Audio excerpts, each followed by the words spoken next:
पराशरं च व्यासं सुखं गौडपदं महान्तं गोविन्दयोगीन्द्रमथास्य शिष्यम् श्रीशङ्कराचार्य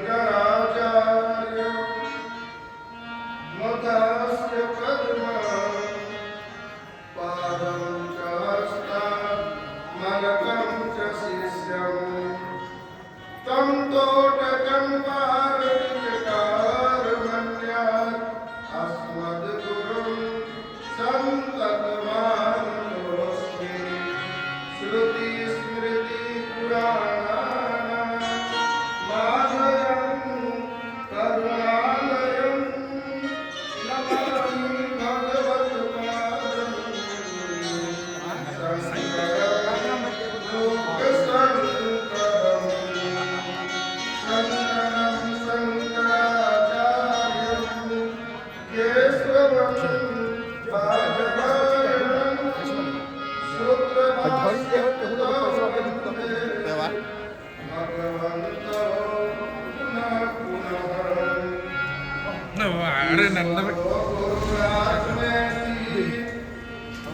मूर्तिभेद विभागिने योगव्यासदेहाय दक्षिणामूर्तये नमः।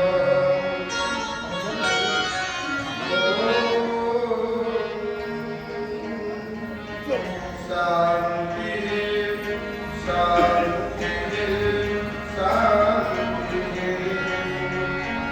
अखण्डमण्डलाकारं व्याप्तं येन चराचरं तत्पदं दर्शितं येन तस्मै श्रीगुरवे नमः। ॐ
और भगवान के भक्तों की महिमा।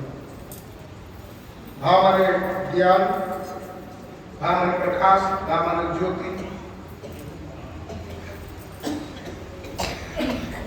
ग मतलब ज्ञान, व मतलब वैराग्य,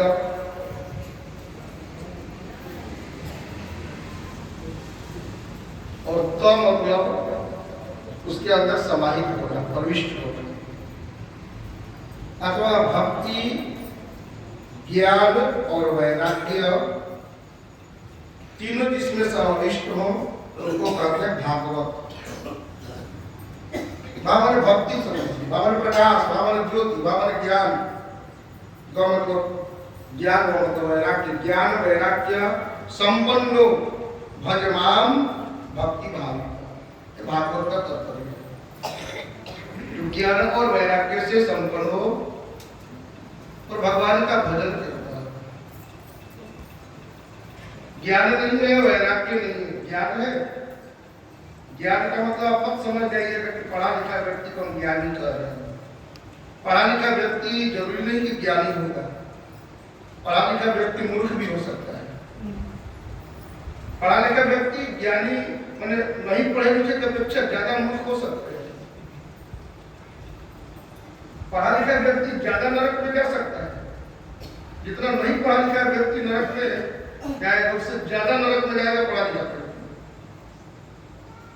वेद कहता है अंधम तमः प्रविशन्ति ये विद्याम उपासते, विद्या की उपासना करने वाले अंधकार घोर नरक में गिरते हैं। तत्व भूय युवतम, उससे भी ज्यादा नरक में गिरते हैं जो पढ़े लिखे हैं। अपने लोग सोचने लगते हैं कि पढ़े लिखे लोग ज्यादा नरक में काहे गिरते हैं, अनपढ़ लोग कम गिरता है। समझदार व्यक्ति ज्यादा नरक में क्यों जाता है? तो समझदार नहीं, वो कम नरक में जाता है। पहला कारण है वो बहुत अपने को बहुत बड़ा समझदार समझता है। उससे पूछेंगे तो नहीं कहेगा तो हम कम पढ़े लिखे हैं, वो कहेगा हम बहुत पढ़े लिखे हैं, हम बहुत समझदार हैं, ये किताब पढ़ा है, वो किताब पढ़ा है, वो किताब पढ़ा है। किताबों में क्या लिखा है भाई? गुस्सा नहीं करना चाहिए। किताबों में लिखा है लोभ नहीं करना चाहिए। किताबों में लिखा है झगड़ा नहीं करना चाहिए। करता वो सब है, लोभ भी करता है, झगड़ा भी करता है, गुस्सा भी करता है, बैर भी करता है, सब कुछ करता है। पढ़ा है किताबों में। इसीलिए नहीं पढ़े लिखे वाले व्यक्ति की अपेक्षा जो पढ़ा लिखा व्यक्ति है वो ज्यादा नरक में जाता है।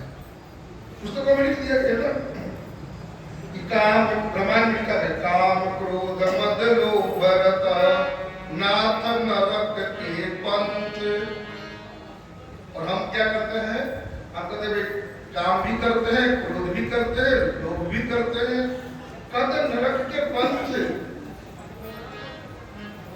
बच्चों नहीं पढ़ा है, नहीं जानता है कि काम क्रोध लोभ कर रहे थे कि नहीं कर रहे थे, किताबों में लिखा है कि नहीं लिखा है, उसके बारे में कुछ जानता नहीं है बच्चों,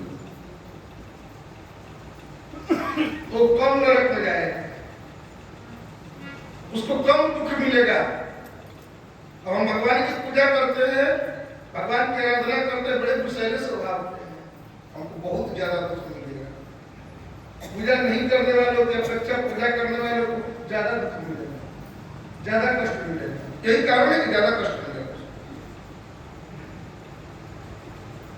शास्त्रों में कहा गया है कि सबने भगवान का दर्शन करना चाहिए, सबने ईश्वर का दर्शन करना चाहिए। हम एक व्यक्ति से खूब प्रेम करते हैं, एक व्यक्ति से घृणा करते हैं, उसमें हम भगवान का दर्शन नहीं करते हैं, तो ज्यादा नरक में जाना पड़ेगा कि नहीं? तो इसलिए भागवतकार कहते ज्ञान और वैराग्य से जो संपन्न हो वो मेरा भजन करता है, भजमान भक्ति भावित, तो मुझे प्राप्त करता है। ज्ञानी तो आत्मैव मे मतम्, ज्ञानी तो आत्मैव मे मतम्, ज्ञानी तो आत्मा एवं मे मतम्, यानी ज्ञानी तो मेरे मत में साक्षात मेरा ही स्वरूप है। अब ज्ञानी मतलब पढ़ा लिखा को नहीं ज्ञानी करना, मानना ज्ञानी की संबोधन कर रहे हैं, ज्ञानी तो आत्मैव मे मतम्, तो पढ़े लिखे व्यक्ति के लिए नहीं भगवान संबोधित कर रहे हैं कि पढ़ा लिखा व्यक्ति तो ज्ञानी है। एक चोर भी पढ़ा लिखा है, वो चोरी भी करता है, डकैती भी करता है, बहुत पढ़ा लिखा है, पढ़ा लिखा है लेकिन चोर है। पढ़ा लिखा है डकैती करता है, पढ़ा लिखा है गुस्सा करता है, वो भी तो पढ़ा लिखा है ना। ऐसा तो नहीं, नहीं पढ़ा है किताबों में, शास्त्रों में नहीं पढ़ा है, नहीं सुना है कि गुस्सा नहीं करना चाहिए, क्रोध नहीं करना चाहिए, हिंसा नहीं करनी चाहिए, किसी से जलन नहीं करना चाहिए, किसी से ईर्ष्या नहीं करनी चाहिए, लेकिन फिर भी करता है। अंधम तमः, यजुर्वेद के 40वें अध्याय में वर्णन किया गया, अंधम तमः प्रविशन्ति ये विद्यां उपासते ततो भूय इवते तमो यो विद्यायां रता। इसलिए उससे ज्यादा नरक में हो जाएगा।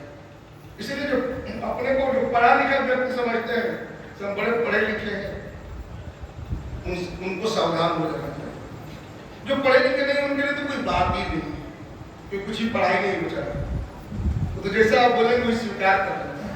भगवान के जो भगत होते हैं ना, तो जो आप कहेंगे उसको स्वीकार कर लेता है, मान लेता है। जो भगवान के भगत नहीं है, आप कुछ भी बोलेंगे उसको काट देते हैं। लेकिन ऐसा है, सोचे हम विद्वान है तो, हम पढ़े लिखे हैं तो, हम ज्यादा जानते हैं तो काटेगा। अब कुछ भी बोलेंगे भगवान का भगत होगा, भले पढ़ा लिखा क्यों हो, अनपढ़ हो या पढ़ा लिखा भगवान का भगत। अब जो भी बोलेंगे उसको तर्क नहीं करेगा, जिद नहीं करेगा, हट नहीं करेगा, बहस नहीं करेगा, तो जानता है तो क्या करना है, उसके अपने मन की समस्या है दूसरे की, इसलिए शांति से स्वीकार कर दो, चलो ठीक है, तुम्हारा वचन ठीक है। यानी हम अपने भीतर के निरीक्षण करके, यदि अपने भीतर से हम शुद्ध हैं, निर्मल हैं, समझिए हम बुद्धिमान हैं, हम ज्ञानी हैं, हम भगवान के भक्त हैं। अपने को स्वच्छ, अपने को निर्मल, अपने को शुद्ध बनाना होगा, ऐसा भागवत जी का आशय है। आइए भागवत जी का मंगलाचरण करते हैं। भागवत जी का पहला श्लोक, प्रथम श्लोक का हम भागवत जी की महिमा सुने थे, और भागवत जी के प्रथम श्लोक से प्रारंभ करते हैं। कल हम लोग शोभा यात्रा, भागवत जी की यात्रा, कलश यात्रा, जलाशय पर जा करके और हम लोग स्मरण किए थे सभी नदियों को, आवाहन किए थे सभी नदियों को। ऐसे भी विचार करेंगे, चिंतन मनन करेंगे तो जितनी भी नदियां हैं सब बह के कहाँ जाती है, हमारे इधर सब नदियां गंगा जी में जाती है, और गंगा जी को कहाँ जाती है, समुद्र में जाती है, और समुद्र से फिर वो पानी कहा आसमान में उड़ जाता है, आसमान से वो पानी फिर कहा धरती में बसता है। यानी हम रोज स्नान करते हैं, गंगा जल से स्नान करते हैं। कोई भी ऐसा जल नहीं है जिसमें गंगा जल, यमुना जल, सरजू जल, कावेरी जल, कृष्णा जल, नर्मदा जल, सब जल विद्यमान है उसमें। सभी जल में सब जल फेंका हुआ जल हमसे हम स्नान करते हैं। ऐसा नहीं कि बक्सर जाके नहाएंगे तभी गंगा जी में नहाए, यहीं पर नहाते हैं रोज गंगा स्नान। तो भावना को अच्छा तरह से पवित्र बनाना है, भावना बढ़िया हो गया। इसलिए हमारे गुरुदेव कहते थे मन से मैल छुड़ा ममता के आत्म तीर्थ गंगा, इस तीर्थ में जब मन डूबे तुरंत होते हैं चंगा। हमारे गुरुदेव कहते थे गंगा यदि पवित्र होती मीन सभी तर जाती, जब तक जोग जग आदि की महिमा नहीं रह जाती। कोई जप नहीं करता, कोई जग नहीं करता, कोई तप नहीं करता, बस डुबकी लगाता हो गया काम। अब चलो भाई गुस्सा करो, झगड़ा करो, पाप करो, अत्याचार करो, हिंसा करो, फिर डुबकी लगाएंगे और जाएंगे। कई लोग सोचते हैं कि दिन भर पाप करेंगे, झगड़ा करेंगे, झंझट करेंगे, गलत करेंगे, सांझ को बैठ के 5 दोहा रामायण पढ़ लेके शुद्ध हो जाएंगे। बात तो वैसी होगी ना, हम शराब पिएंगे लेकिन शराब में तुलसी दल डाल के पीते हैं हम वैष्णव, बात तो वही होगी। मैंने सीधी सी बात तो उसी रास्ते पर जाकर पकड़ पी ना, जब शराब पीते हैं लेकिन महाराज वैष्णव है, भगवान के भगत है, बिना तुलसी के नहीं ग्रहण करते, तुलसी दल जरूर डालते। तो अत्याचार हो गया धर्म के नाम पर, धर्म नहीं हुआ और धर्म हो गया। उससे भी ज्यादा हमको नरक को डुबाया गया था।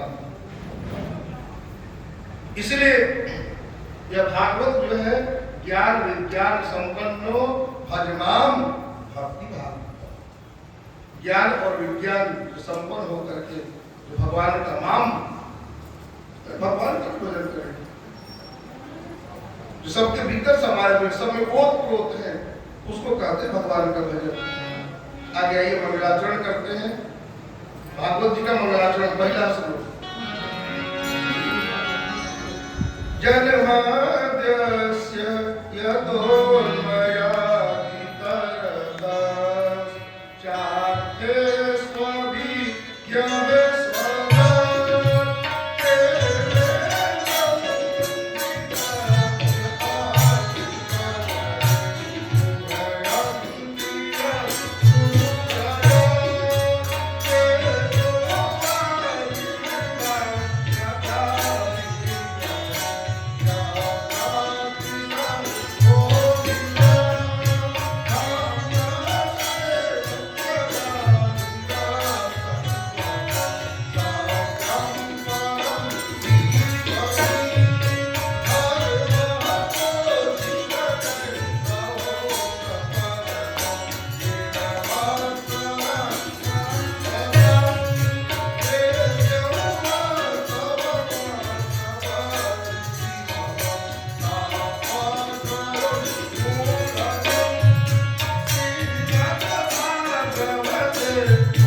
जो उससे अभिज्ञ हो गए ना, उस सोनाट से, उस परमात्मा से, उस ब्रह्म से, उस ईश्वर से, जो नहीं जानते हैं, जो यही जाने जो जाई हराई जागे तथा सपन ब्रह्म जाई। संसार क्या है उसके लिए? हम सबके लिए संसार एक स्वप्न मात्र है। जो उस परमात्मा को जानता है, जन्म आदि जिससे होते हो परमात्मा है, वो ईश्वर है, वो भगवान ही।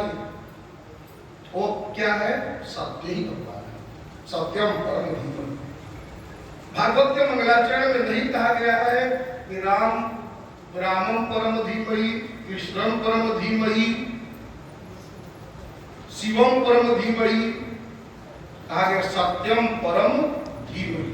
भागवत जी का पहला श्लोक है। यानी भागवत जी बिल्कुल सत्य स्वरूप वेदांत की चर्चा की गई है। भागवत जी शुद्ध विशुद्ध वेदांत की चर्चा की गई भागवत। मंगलाचरण से ही देखिए, कहा गया सत्यो हृदय थे, जो भगवान का ध्यान करता है, भगवान का पूजन करता है, भगवान का कीर्तन करता है, भगवान का चिंतन करता है, भगवान का मनन करता है, भगवान का स्तवन करता है, सत्यम परम धीमहि। सद्यो हृदय, सद्य में तत्काल, उसी क्षण हृदय में, हृदय में, और उद्यते में बंदी हो जाते हैं। सद्यो हृदय और उद्यते कीर्ति भी सुश्रूषु भी तत्क्षणात्, उसी क्षण सुनने मात्र से उसी क्षण भगवान जो है उसके हृदय में बंदी हो जाते हैं। मैंने अपने हृदय में भगवान को बिठा लो, हरि गुण गालो भजन अपना लो, हरि गुण गालो भजन अपना लो, अपने प्रभु को हृदय में बिठा लो, अपने प्रभु को अपने प्रभु को हृदय में बिठा लो, अपने प्रभु को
हृदय में बैठा लो।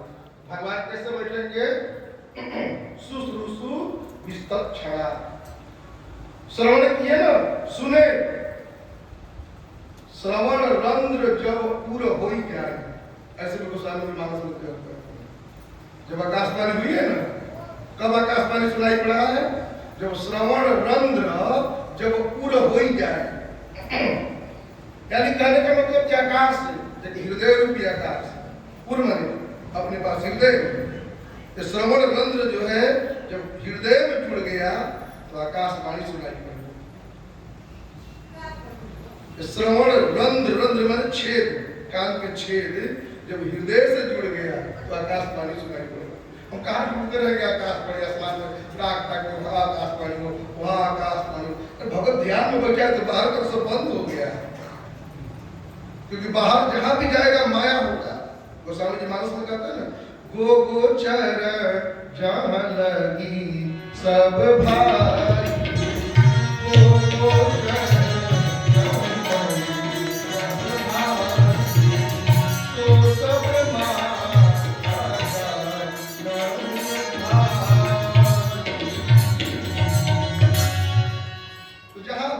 गोचर, गो माने इंद्रिय, गोचर माने आंख, इंद्रिय, आंख, मन जहां तक जाए, गोस्वामी जी के तो सब माया है। इसलिए भगवान क्या है? माया से परे है। ईश्वर जो माया से परे है, तो अपने मन को माया से परे करना होगा। जहां तक मन रहेगा तो माया रहेगा। माया से परे होने का मतलब क्या है? भगवान में समाहित हो जाने का नाम है माया से परे हो जाना। ईश्वर में समाहित होने का ही मतलब है माया से परे हो जाना। शरीर तो आप बोलेगा माया से परे है, माया से पार हो जाएंगे। अरे माया से पार कहाँ जाएंगे आप? शरीर तो माया पर है, भोजन उसी करेगा। नाव, नाव कहाँ रहता है? नाव को जल में रखा जाता है, जल से बाहर नाव को नहीं रखा जाता है, चलाया जाता है, जल में रखा जाता है, नाव जल में घुमाया जाता है, जल में जैसे। लेकिन नाव के अंदर जब जल प्रवेश करता है तो नाव क्या होता है? डूब जाता है। ठीक इसी तरह हम सब का शरीर जो है माया में रहेगा, मन माया में है, लेकिन हम सब के अंदर जब माया प्रवेश करेगी हमें डुबा देगी। हमारे अंदर माया प्रवेश नहीं करनी चाहिए, इसका ध्यान रखना। खाना पीना सोना जागना, महात्मा जी पैसा उतने ही खिलते हैं, महात्मा जी भी मकान उसी बनाते हैं, महात्मा जी भी सब उसी करते हैं। हमारे में और उनमें अंतर क्या है? अंतिम दिन के कथा में आएगा महात्माओं में और गृहस्थ जो संसार में और संसार को जानने वालों में क्या अंतर है। जो संसार को असली देखता है, संसार को असलियत मानता है, क्या अंतर है? अंतिम दिन की कथा में सब बता दिया गया है। मुक्ति का जब वर्णन चलता है, ये दो श्लोक है मंगलाचरण का, जो 26 को हम चर्चा कर रहे हैं। आगे तीसरा नंबर का श्लोक है, निगम कल्पतरो कलितम फलम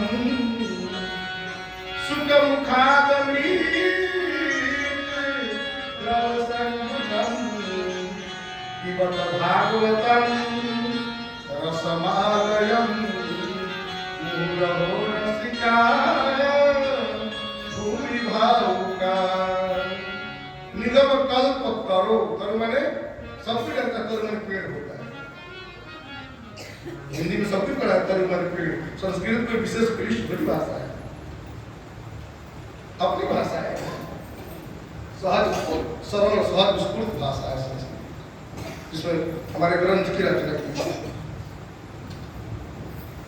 तो निगम कल्पतरो, निगम माने वेद, वेद रूपी कल्प वृक्ष का ये पका हुआ फल है। निगम कल्पतरो गलितम फलम, भागवत जी जो है ना, वेद रूपी वृक्ष के पके हुए फल है। ऐसा एक फल है, इसमें गुठली नहीं है कहीं। फल में गुठली से बड़ी परेशानी होता है। हम अमरूद खाते हैं तो बीज जो दांत में अटक जाता है, फिर दांत से बीज को निकालना पड़ता है। अमरूद वगैरह खाते हैं, कोई सब फल खाते हैं, उसका खुजा अटक जाता है। आम दांत से खींच खींच के खाते हैं, खुजा फंस जाता है, फिर खुजा को निकाल के साफ करना पड़ता है। बड़ी परेशानी है बाहर के सब फलों को खाने में, बाहर के फल के रसों को पीने में। लेकिन भागवत रूपी फल का रस कोई पान करेगा, इसमें कोई गुठली नहीं है, दांत में फंसेगा, न मुंह में फंसेगा, न जीभ में अटकेगा, बस सीधा सीधा सड़केगा, अंदर चला जाएगा घटा। और जब अंदर जाएगा इतना मजा आता है, इतना मजा, ऐसा मजा, ऐसा आनंद, ऐसा एक तरह का मतलब क्या कहा जाए, मतलब तरह का सुखानुभूति। संसार के किसी भी विषय वस्तु में वैसा सुखानुभूति की प्रतीति नहीं हो जैसा सुखानुभूति। ये भागवत रूपी रस है। निगम कल्प तरोर गलितम फलम, मतलब फल तो फल है, लेकिन एक ऐसा एक फल है भागवत रूपी फल में प्रमाणित है कि मीठा है। क्या प्रमाणित है भाई? कहते हैं हमारे भोजपुरी में लोग कहा करते हैं कि सूर्य जो है ना, इस फल को चोंच मार देता है ना, वो फल जरूर मीठा होता है। तो भागवत रूपी फल पर जो है ना, तोता ने चोंच मार दिया है। तो भागवत रूपी फल जो है मीठा होता है। तोते ने चोंच मारा, फल मीठा, प्रमाणित हो गया। तोते ने चोंच मार के प्रमाणित कर दिया है ये फल मीठा है।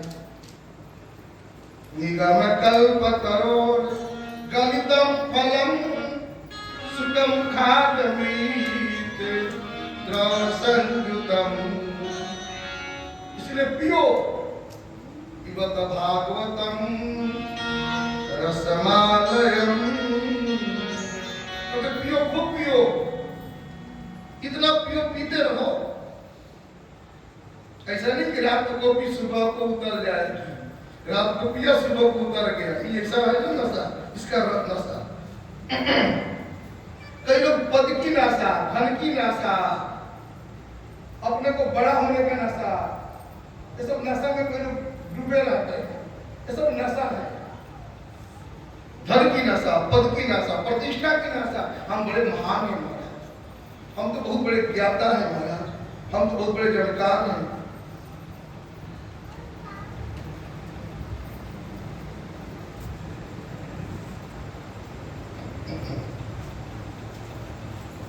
तो धन की नाशा, पद की नाशा, प्रतिष्ठा की नाशा,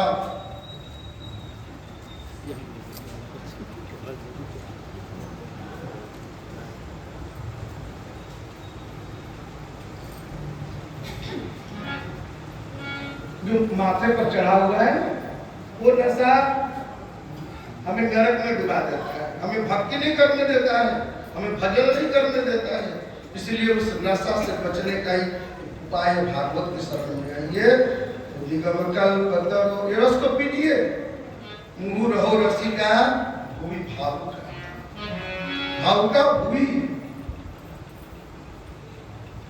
सबको नहीं पीजिएगा, सबको अच्छा नहीं लगेगा। जो पद की चढ़ाए हुए हैं, संसार की चढ़ाए हुए हैं, धन की चढ़ाए हुए हैं, प्रतिष्ठा की चढ़ाए हुए हैं, उनको तो यार आने में भी कठिनाई होगा।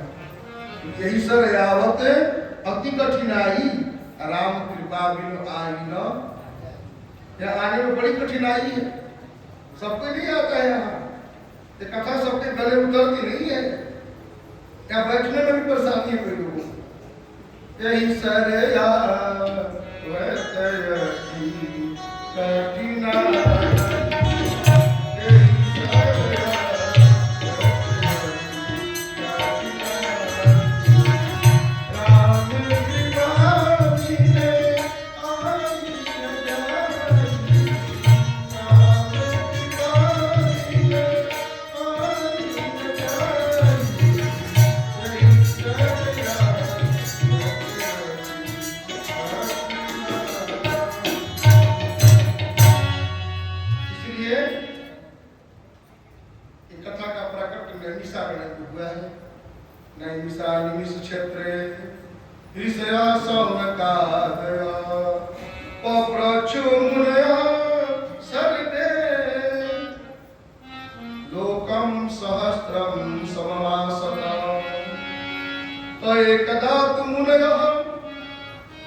सब मुनि लोग एक समय, एकदम अनेक समय प्रातरहूत हुताग्रय, प्रतिदिन अग्नि में हवन करते हैं।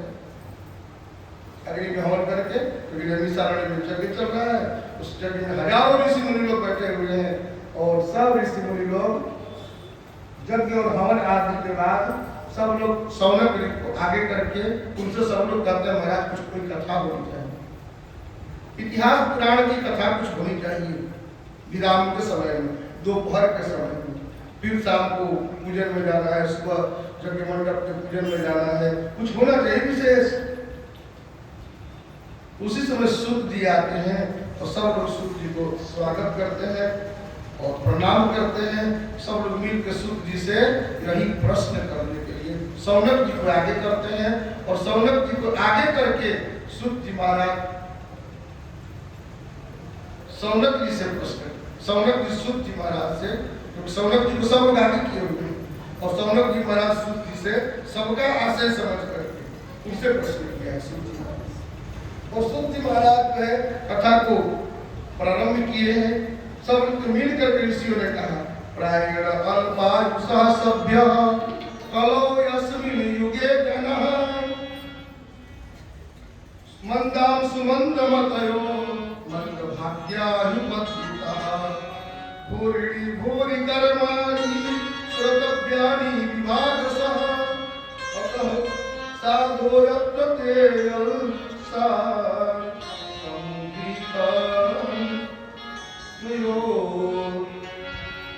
कहते हैं कि ऐसा महाराज की कथा बताइए कलयुग के प्राणियों में क्या हित हो, जिससे प्राय सब लोग मंद बुद्धि के होने लगे। देखिए प्रारंभ में वेद हमारे चार, एक वेद था, एक पूरा वेद ऐसा था, लेकिन उसका विस्तार चार वेद में हो गया, लोगों की बुद्धि कम होने लगी। एक वेद कोई पढ़ नहीं पाएगा तो वेद को चार भाग में कर दिया गया। तो एक वेद पढ़ लेगा वेदी बन जाएगा, द्विवेदी बन जाएगा, द्विवेद को पढ़ने वाला, तीन वेद को पढ़ने वाला त्रिवेदी हो जाएगा, चार वेद को पढ़ने वाला चतुर्वेदी हो जाएगा। तो हो गया चार वेद पढ़ लिया, तीन वेद पढ़ लिया, दो वेद इतिहास पुराणों की ज्ञाता वाला हो गया, सब कुछ मतलब विभागों से विभाग कर दिया। एक ही वेद है, एक ही ईश्वर को सब लोग मानते हैं। व्यास जी ने दया किया है सबके ऊपर। व्यास जी ने देखा कि लोगों की बुद्धि कमजोर हो गई है, उनसे कहा एको वेद तो पढ़ लेंगे। वेद नहीं पढ़ पाएगा कि वेद के 6 अंग है, 6 अंगों को जाने बिना वेद किसे समझेगा? शिक्षा, कल्प, निरुक्त, ज्योतिष, छंद और व्याकरण, इसको नहीं पढ़ेगा तो वेद कैसे समझेगा? वेदांत पढ़ना पड़ेगा, 6 वेदांत है। इसलिए व्यास जी ने दया करके इतिहास और पुराण, महाभारत जैसे विशाल ग्रंथ की रचना की, जिसमें वेदों के अर्थों को भी उन्होंने खोल दिया। कम से कम महाभारत पढ़ के ही तो लोग समझ जाए कि वेद का एक तात्पर्य है, वेद भगवान का एक आशय है, वेद साक्षात भगवान है, उनका आशय यही है। ऐसा समझाने के लिए उन्होंने, इसलिए व्यास जी महाराज दया करके ऐसा रचना किया। सूत जी महाराज, ऋषियों ने कहा है, सूत जी महाराज बड़ा प्रसन्न हुए हैं कि आप इस धर्मात्मा पुरुष ही ऐसा कोई प्रश्न कर सकते हैं, क्योंकि आप सबके मन के अंदर संसार के कल्याण की भावना है, संसार के हित की भावना है, इसलिए ऐसा आप सबने प्रश्न किया है। महात्मा, ब्राह्मण, ऋषि, मुनि यदि कोई प्रश्न करता है तो समझिए जरूर, क्योंकि वो अपने लिए नहीं जीता है, जगत के हित के लिए जीता है, इसीलिए वो महात्मा कहलाता है। महात्मा तो कहते हैं तो अपने लिए तो सब कुछ अपने लिए जीता, अपने लिए भोजन बनाता है, अपने लिए सब करता है, लेकिन महात्मा जो उनका पूरा व्यवहार, पूरा जीवन, पूरा आशय उनका किसके लिए होता है? दूसरे के लिए होता है। उनका न बाल, न बच्चा, न परिवार, फिर क्या जरूरत है उनको मठ मंदिर बनाने का? भाई क्या जरूरत है घूम घूम के कथा सुनाने का उनको? वो तो अकेले कसम का दाल रोटी चल जाएगा, तो जहाँ अकेले दाल रोटी तो कौन चला लेंगे? सहज में चला लेंगे दाल रोटी, लेकिन उनको जरूरत क्या है? सुबह से लेकर शाम तक खटना, मेहनत करना, लोकहित के लिए, जनहित के लिए। उनका पूरा जीवन ही लोकहित के जीवन क्योंकि संपूर्ण प्राणियों में वो भगवान का दर्शन करते हैं, इसलिए वो किसका सेवा कर रहे हैं? भगवान का सेवा कर रहे हैं। पूजा करने के लिए भले न बैठते हो, पूजा नहीं करते हो, लेकिन फिर भी उनका प्रत्येक कार्य जो है पूजा है। कबीर कहते हैं कि जहां जहां जाऊं सोई परिक्रमा, खाऊं पीऊं सो पूजा। जहां जहां जाऊं सोई परिक्रमा, खाऊं पीऊं सो पूजा। घर बन खंड एक करी जानो, भाव मिटा ओ दूजा साधो। सहज समाधि बलिया साधो, सहज समाधि बलिया साधो।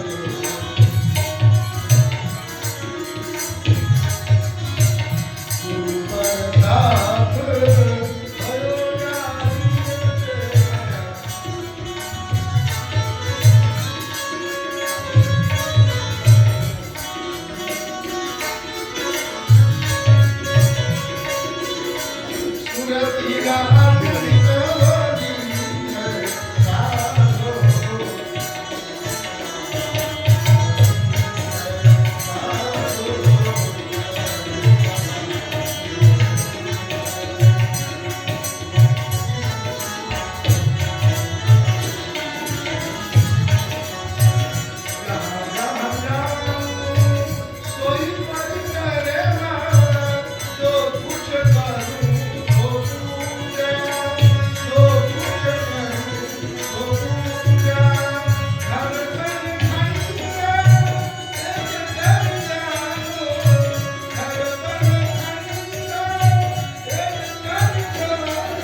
कबीरदास कहते हैं कि जहां जहां जाऊं सोई परिक्रमा, स्थिति ऐसे बनाइए। गीता में को भगवान कहते हैं 5वें अध्याय में जो हम पढ़ते हैं, जो लंबा वाला श्लोक है, जो कहते हैं सबसे कठिन श्लोक है। पश्यन् श्रृण्वन् जिघ्रन् स्पृशन् लसरन् गच्छन् स्वपय श्वसन् परलपन् विसृजन् गृह्णन् नुन्मिषन्नपि इन्द्रियाणीन्द्रियार्थेषु वर्तन्त इति धारयन्। पश्यन् शृण्वन् जिघ्रन् लसरन् स्नन् गच्छन् गम्भीरगतो गच्छन् गच्छति, उसी का गच्छन् सत्री प्रत्याय गच्छन्। इसलिए भागवत का ये जो आशय है, हम सबको भगवान की भक्ति में डुबाने का आशय है। जितना डूबेंगे, जितना कष्ट पिलाने का आशय है, जितना पिएंगे, बोले कहाँ व्यर्थ के दुनियादारियों में समय को व्यतीत करते हो, पियो, पीते जाओ, बोले पियो। परीक्षित साक्षी यह तो सर्वाना दत्त मुक्ति मुक्ति करता है। परीक्षित महाराज इसके साक्षी है, उन्होंने इस रस को पिया है तो अमृत रस को उन्होंने छोड़ दिया, इस रस को। देवता लोग तो अमृत के कलश लेकर आए थे परीक्षित के पास, जो सुखदेव जी भागवत सुना रहे थे परीक्षित जी महाराज को, तो देवता लोग अमृत का कलश लेकर के आए। अमृत का कलश पिला दीजिए परीक्षित को, और कथा रूपी अमृत हमें पिला दीजिए। सुखदेव जी ने कहा ये सब नहीं होगा, देव दुर्लभा भागवती वार्ता। भागवती कथा जो देवताओं के लिए दुर्लभ है, सुर दुर्लभ सद ग्रंथ निगावा, सुर दुर्लभ है, कथा मैया है, इसलिए दुर्लभा। कथा जगदम्बा है, कथा साक्षात दुर्गा मैया है। कथा माता है, कथा बाबा नहीं है। माता के पास हम जाते हैं, माँ, मुंह खुल जाता है, पूरा मुंह खुल गया। हमारे संस्कृत में अल्लाह, अक्का, अम्मा सब माता का पर्यायवाची है। संस्कृत में जो अल्लाह शब्द होते हैं तो संस्कृत में अल्लाह, अल्लाह माने माता, अल्लाह माने माता, संस्कृत शब्द, संस्कृत व्याकरण उसमें बता रहे हैं। अब लघु कुमुदी पढ़ते हैं जहाँ और आजाद्य तष्टा एक सूत्र आता है उसमें, पांड्य सुदेव आजाद्य तष्टा, उसी का उससे निकाल कर उसमें आजादी करण में वो भी आता है।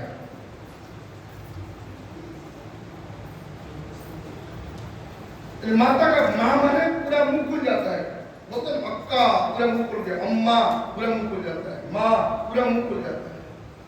अरे बच्चा को जब कुछ मांगना होता है ना, बाप से डरता है, बाप मुंह बंद हो जाता है, अब कुछ नहीं मांगेगा, वो चुप हो जाएगा। बाप आँख फ्लोर के ताकेगा तो बोलेगा, नहीं बोलेगा, कोई बाप आँख फ्लोर के ताकेगा, उसके लगे बच्चा को लगे गुस्सा के बोल रहा है, गुस्सा के देख रहा है, उधर नहीं देखेगा। और माँ के पास, माँ की तरफ कुछ ना डांटे ना, तुरंत उसको सिर पर चढ़ देगा, बोलेगा हमको चाहिए, नहीं करेगा, वह डरने का सवाल ही नहीं है। तो ये कथा जो है ना, ये माँ, ये कथा में बैठ के आप जो मांगिए सब मिलेगा। कथा में बैठ के मांग के देखिए ना, एकदम संकल्प पूर्वक छल कपट छोड़ करके, निर्दोष होकर के, निर्विघ्नता निर्मल बना के मांगिए, हमको चाहिए मिलेगा। कथा में ये हमें प्रदान करें, इसलिए कथा एक और था, कमर ब्रह्म कमर परमात्मा कामर स्थान शब्द कथा, इसलिए इनके शरण में हम आए हुए कथा मैया के, तो कथा मैया के माध्यम से सब हमें प्राप्त होगा। सुखदेव जी पर की सुख जी महाराज सौनक आदि ऋषियों को वर्णन करते हुए और कहते हैं वदन्ति तत्व विदस्तत्वम यदि ज्ञानम अद्वयम ब्रह्मेति परमात्मेति भगवानीति सत्यते। परमात्मा एक है, ईश्वर एक है, भगवान एक है। उनको कोई ब्रह्म के नाम से कहता है, कोई आत्मा के नाम से कहता है, कोई ईश्वर के नाम से कहता है। पुरुषवाची नहीं, स्त्रीवाची भी इतना है। दुर्गा भी कहिए, काली भी कहिए, खप्पर वाली भी कहिए, हम समझते हैं कि उसी परमात्मा का नाम है। क्योंकि दुर्गा खुद ही कहती है हम ब्रह्म स्वरूप हैं। जब आप सर्वशिक्षण का पाठ करते हैं तो दुर्गा खुद ही कर देवता लोग पूछते हैं देवी तुम कौन हो? देवी कहते हैं हम ब्रह्म स्वरूप हैं।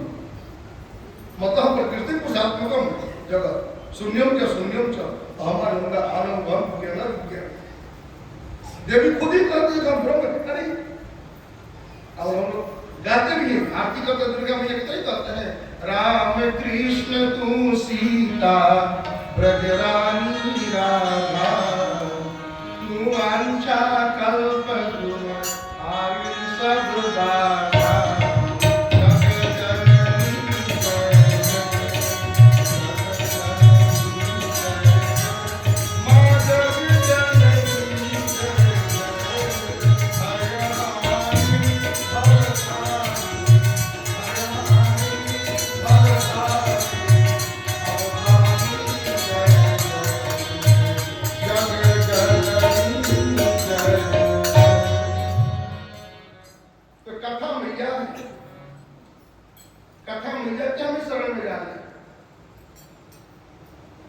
राम के रूप में भी है, कृष्ण के रूप में भी है, शिव के रूप में भी है, ईश्वर के रूप में भी है। सभी रूप उन्हीं के हैं, हर रूप अनेक उनके। जो जिस रूप से उनका भजन करेगा उसी रूप में मैया जो है दर्शन देती है। जो मांगिए कथा मैया के पास अब जो मांगिए सो मिलेगा। आगे इस कथा के अंतर्गत वर्णन आता है भागवत जी के 3 अध्याय में अवतारों का वर्णन है। जल्दिये पौरुषम रूपम भगवान महदादि संभूतम षोडश कलमादो लोक से क्षया। वो परमात्मा जो 16 काल वाले भगवान है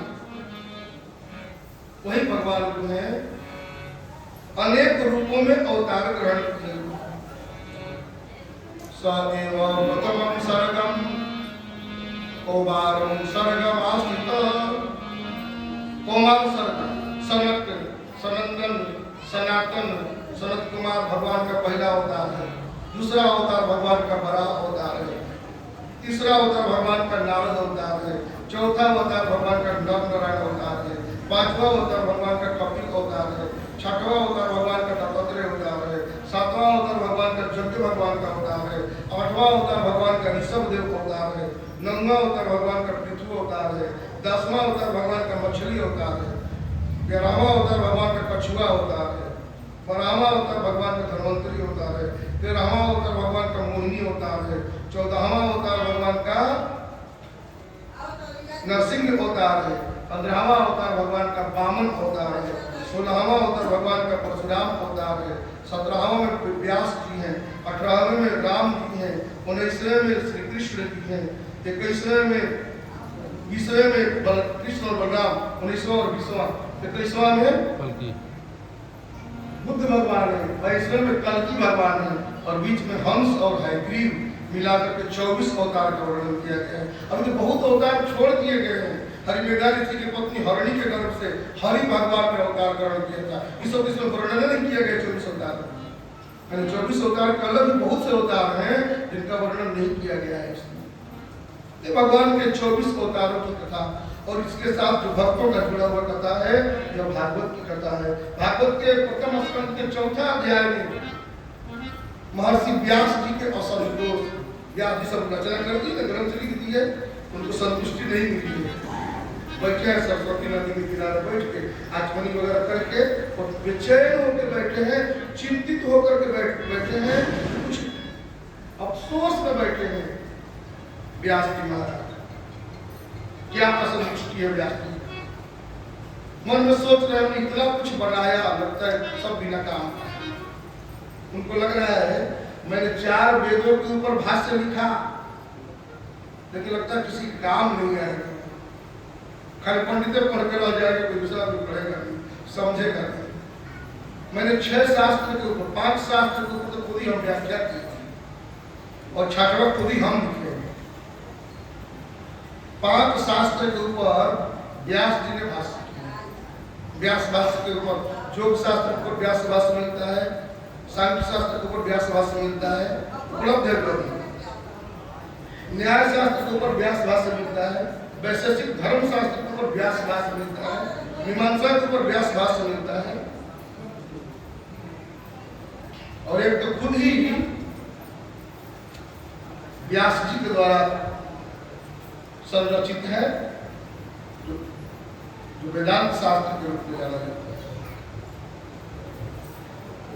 18 पुराण मद्वयम भद्वयम व्रतत्रयम व चतुष्टयम अनाथलिंग पुष्कानि पुराणानि तक।